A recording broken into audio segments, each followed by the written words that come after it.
I think this is the first time when scrolling on Instagram, it led me to doing something creative. Roll the intro. I'm a creative still exploring the world and myself, here to inspire you through everyday videos as an artist, designer, father, gadget lover, and food enthusiast. Stay curious, get inspired, and be creative. Be creative.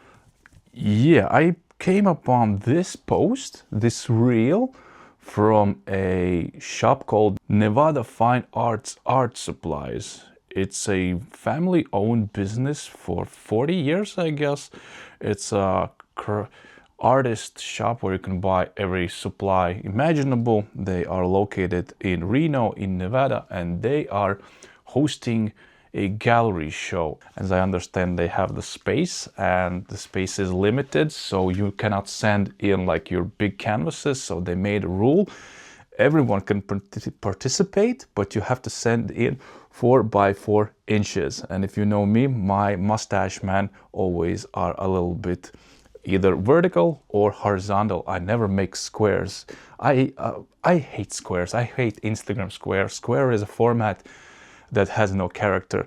So that was a new challenge for me to make a Mustache Man, but 4 by 4 inches. And I started making 2 at the same time. I wanted to try 2 versions. This is let's call the clean version that I left for myself, and my signature style dotted shadow technique is the other version that I made, and I sent to the gallery because everyone on Instagram voted that that was the best version, and this clean version is left for me. I even made a little hook for it, and this will be up on my Etsy, and you can buy it over there. And the gallery show, basically, I don't know, it's made to make art accessible to everyone. Every piece, every art piece is, I think it was $44 a piece, so it's relatively cheap, and everyone can come to the exhibition is on the 7th of February, and you can go there and buy your own piece. And this I'm gonna put on Etsy, and if you're not in Reno and you're not in Nevada, you can buy this for the same price of $44 on my Etsy. So but I wanted to show you how I made this, because I captured a lot of footage of how I'm doing this. So let's begin. So the first thing always is making a sketch, and I'm doing it old school. I'm doing it the hard way with pen and paper. I don't know, it's the most comfortable for me, but I know I'll somewhere in near future I'm gonna buy a Galaxy S Tab 10 FE, and I want to move my sketching onto a digital canvas because it will shorten my sketch time, because it takes a lot of time. And I understand, as I'm making these YouTube videos, as I'm making other digital content, digital video, other videos on social sites, my time is less and less, and I need to find the way how to gain more time to make art. And sketching is one part of that, which takes a lot of time, because if you draw something you don't like, you have to erase it, redraw it, erase it, redraw it. If you want to move everything by 1 centimeter or half an inch, you have to redraw everything again, and that takes a lot of time. Yeah, so the next part is transferring. Transferring is it's the thing I want to get rid of. It's the most time-consuming part.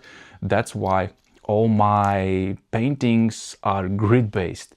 That's how I can transfer them like the perfect copies, so they match exactly. I don't do it freehandly because I will make mistakes, and that's why I need a grid system like we did when we were kids, when you put the grid under your apple and you can transfer it to a bigger scale or transfer it to a different page. This is the same stuff.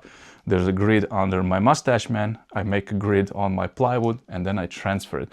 After transfer, I need to get rid of all the pencil markings. I will take any kind of marker, waterproof, and I will lay down my main outlines. After that, I'm taking my plywood or my tile or anything, and I wash off all the unnecessary sketch marks, my pencil sketches, I wash them off under water. If not, I can use an eraser. After this comes the fun part, comes painting. I usually use acrylics and I mix them with a little bit of chalk paint. That's what gives me like the perfect matte finish, so it's more easily to draw on. Someday I'm gonna switch to brush markers, because it's a few years back when I started, there were like Posca markers, but Posca markers have relatively small color palette. So there's like light blue, deep blue, and that's why I used acrylic paints, because I can mix any color I want. But the problem with paintbrush is the accuracy I cannot guarantee the accuracy, and I like my paintings to be perfect, to be crisp, and sometimes doing it with paintbrushes, it's not the best techniques. So maybe I will switch someday to markers. Markers have grown, and they are so many different colors and color palettes that it takes less time for me. I can just grab any tone of color I want and make this painting. Because the acrylic paints, I need to lay down at least 3 layers for the color to be perfect, and that takes time, because you color them, you wait for them to dry, or I use a hand blower. The sketching, the painting is the activities that take up the most time. When the most fun part is the final part, that's when we start to outline the artwork. And there are 2 main things I'm doing. First of all is to make my outlines thick and juicy at the same time, so that they are perfectly straight. I don't know, there's something in me. I need this perfection. This I think what gives the artwork its character. And the second part is the small details, and the small detail is the most fun. This is absolutely a freestyle creative process every time, and that's why I don't get bored making my Mustache Man, because I never know how it's gonna turn out.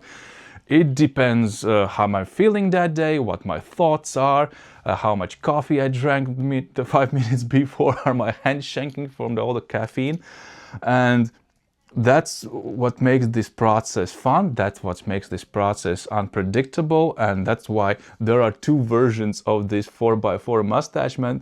As I said, this is the clean version, and this is one I made first, and the second version I thought, oh, I could be a little bit more brave with this. I could be a little bit more creative, and let's get back to the roots and make the dotted shadows. And this version, the clean version, has more fine details, and the shadow version has more depth more vibe, more grimier feeling of the artwork, but also it has less small details, and that's what things on the smaller version it works best. But I'm not saying that I don't like it. I like the clean version because, I don't know, there's something in me that says that all these fine details are better viewed on this. Basically, if I could, I would put them side by side, like one version, another version, and you can see clearly how are they different. Well, that's it. I hope my artwork is delivered in time and ends up on a gallery show in Reno, Nevada, which is like, oh my God, whole lifetime away from me. And I hope that somebody buys it and enjoys it. I hope that if Fine Arts Gallery is watching this video, I hope to get a little video. Just take your phone, film it horizontally, send it to me. I would love, after a month, when the gallery show is over, I would like to show to my viewers how it turned out. If it doesn't make it on time, oh well, donate it, sell it and donate it, the money to, I don't know, some nearest animal shelter or something. It's fun to make these little things. It's fun when you have a purpose, a deadline, and you can make a video about it. I hope you had fun. Also, if you watch it till the end, I can whisper you a little secret. I'm transferring my Patreon, and I thought about how can I push myself, make things more with my hands, and I came up with the idea that I could be sending out a letter but not a newsletter that you get in your email, but a physical letter by snail mail, and you can get a physical items from me in your mailbox. So if you're interested in something like this, check out my Patreon at My Creative Disorder. Maybe that's something you are interested in. That's it from me. Hope you liked the video. I always try to capture these, how I make my little paintings. I don't know if it's worth it, because putting the camera on different angles, using different cameras and different devices to capture this, I think it looks cool. I think people need to show more what they're doing. Of course, it's hard, it's time consuming, and sitting down and making YouTube videos is the next part. I had 2 days I couldn't do this because I thought I have nothing to say to you, because what I do comes naturally to me, and somebody's calling me. And it comes naturally to me, and I don't know how to transfer my ideas to you, so would you understand my process. This time I basically talked about only how I'm making these, but I wanted to more how my mind works when I make them. But that's another video. Yeah, that's a good idea for another video, so I can bring you in and tell you why I'm making this exactly the way it is. That's it. Thank you for watching, and see you on the next one. And now we wait 20 seconds for there's gonna appear a new video, so you can click on it. So I'll have to say 20 seconds. Who's calling me?